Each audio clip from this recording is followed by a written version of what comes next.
আচ্ছা ৰাহুল কি খবৰ? ফাইন। আচ্ছা মোক এটা কথা কচোন যে সাপোজ মোৰ এইটো মোবাইল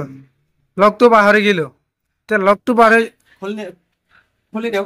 নাই নাই নাই শুনচোন যদি লকটো পাহৰি গেলো তে তেনেকা দোকানত গেলে যে কয় যে এইটো মোবাইল সফটওয়্যাৰ মাৰিব লাগিব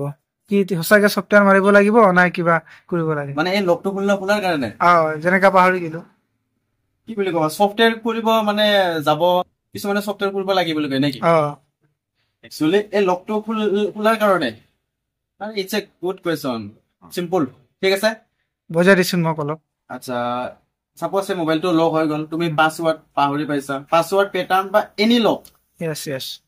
ইয়াৰ কাৰণে কি কৰিব লাগিব কিছুমানে কি বুলি কয় সফটওয়্যাৰ কৰিব লাগে বুলি কয় একচুয়ালি ইটুক সফটওয়্যাৰ বুলি নকয় ইটুক আমি আনলকিং বুলি কওঁ মানে আনলকিংটোৱে সফটওয়্যাৰৰ আন্ডাৰত মানে ইন্টাৰ হৈ থাকে মানে সুমুৱাই থাকে কিন্তু কিছুমানে ক'ব যে একচুয়ালি সফটওয়্যাৰ কৰিব লাগে বুলি পেনে সাপোজ এই মোৰ মোবাইলটোৰ যেনেবা এইটো লক হৈ আছে ঠিক আছে চাওক এই মই লকটো হৈ আছে সাপোজ মই লকটো পাহৰি গলো কিন্তু ইয়াক আমি আনলকিং কৰিব লাগিব কিন্তু সফটওয়্যাৰ বুলি ক'লে একচুয়ালি আমাৰ ভুল হ'ব এইটো আমি আনলকিং বুলি ক'ব পাৰিম ঠিক আছে সফটওয়্যাৰ কোনটো সাপোজ এই মোবাইলটোত এন্ড্ৰইড ভাৰ্জন 12 আছে আমি যদি 13 কৰিব যাও তেতিয়া সফটওয়্যাৰ আপডেট দিব লাগিব নহলে মোবাইল যদি ডেড কন্ডিশনত থাকে তেতিয়া আমি গুগলৰ পৰা ডাউনলোড কৰি ফেনে সফটওয়্যাৰ কৰিব লাগে সো হেতু আমি সফটওয়্যাৰ বুলি কয় একচুয়ালি এটা আনলকিং বুলি কয়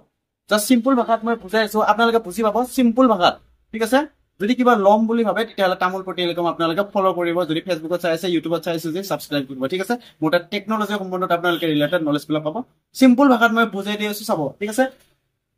সাপোজ এইটো এটা চাওক ইয়াত আছে MIUI 13 চাওক MIUI 13 इसका मतलब मोबाइल इंटरनेट यूजर इंटरफेस माने ইয়াত ভার্জন 13 ভার্জন হৈ আছে ইয়াত চাওক ইয়াত 13 ভার্জন হৈ আছে আমি যদি 14 কৰিবলৈ যাও তেতিয়া আমি সফটওয়্যাৰ কৰিব লাগিব কিন্তু লকটো আনলকিং কৰাৰ কাৰণে সফটওয়্যাৰ কৰিব নালাগে ঠিক আছে সাপোজ কিছুমানে কয় যে এটো সফটওয়্যাৰ কৰিব লাগিব কিন্তু কিহতে সফটওয়্যাৰ নকৰে সফটওয়্যাৰ বুলি কাক কয় চাওক এটা পিসি দিখক মই আপোনালোকক দেখাই আছো সফটওয়্যাৰ বুলি কাক কয় চাব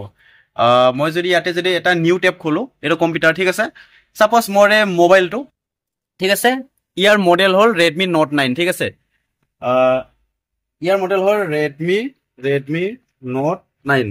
যদি আমি সফটওয়্যাৰ কৰিবলৈ যাও তেতিয়া হলে ইয়াৰ এটা ফাইল থাকিবা সো হে ফাইলটো মই মাৰিছো ইয়াতে যেটো আহি গল Redmi Note 9 প্লাস ফাইল বা স্টক রুম ঠিক আছে প্লাস ফাইল বা স্টক রুম ইয়াতে আমি যদি ক্লিক কৰো তেতিয়া হলে ইয়াতে এটা ফাইল আহে সো এই ফাইলটোৰ থ্ৰুদি আমি যেটো সফটওয়্যাৰ কৰিম উইথ কম্পিউটাৰ মানে সিম্পল ভাষাত মই যদি বুজাবলৈ যাও সফটওয়্যাৰ বুলি ক'লে আমি গুগলৰ পৰা এটা ফাইল ডাউনলোড কৰি ফেনে বা ডেট মোবাইল বা যদি সফটওয়্যাৰ আপডেট কৰিব লাগে সো এই গুগলৰ ফাইলটো ডাউনলোড কৰি আমি মোবাইলত যেতিয়া ইন্টাৰ কৰিম সো হেতুক সফটওয়্যাৰ বুলি কম যদি লক লাগে তেতিয়া হলে আমি হেতুক সফটওয়্যাৰ বুলি নকও হেতুক জাস্ট আনলকিং বুলি কম আৰু আমি সফটওয়্যাৰ কিটা কৰিব লাগে গম পাইছানে সাপোজ মোবাইল এটা ডেড হল মোবাইল যেতিয়া ডেড হ'ব তেতিয়া সফটওয়্যাৰ কৰিব পাৰো মানে কি হাৰ্ডওয়্যাৰ সেকশন যিমানে নেকি প্ৰয়োজন সফটওয়্যাৰ আমাক কিমানখিনি প্ৰয়োজন থাকে ঠিক আছে মানে সফটওয়্যাৰ বুলি ক'লে আমি আপডেট কৰিম এই যেনেকৈ আমি যদি মোবাইলত যদি চাও যে তোমাৰ আপডেট আহিছে বুলি যে কয় যে সো হে আপডেটটো মানে কি 12 ৰ পৰা 13 কৰো 13 ৰ পৰা 14 কৰো জাস্ট হিটো কয় সফটওয়্যাৰ আপডেট বুলি কয় ঠিক আছে আৰু বাকি আপোনালোকে যদি লক হয় সো হিটো লক খোলাটো আনলকিং বুলি কয় ঠিক আছে লক এন্ড আনলকিং লিখি দিয়া তো ধন্যবাদ বুজি পালা yes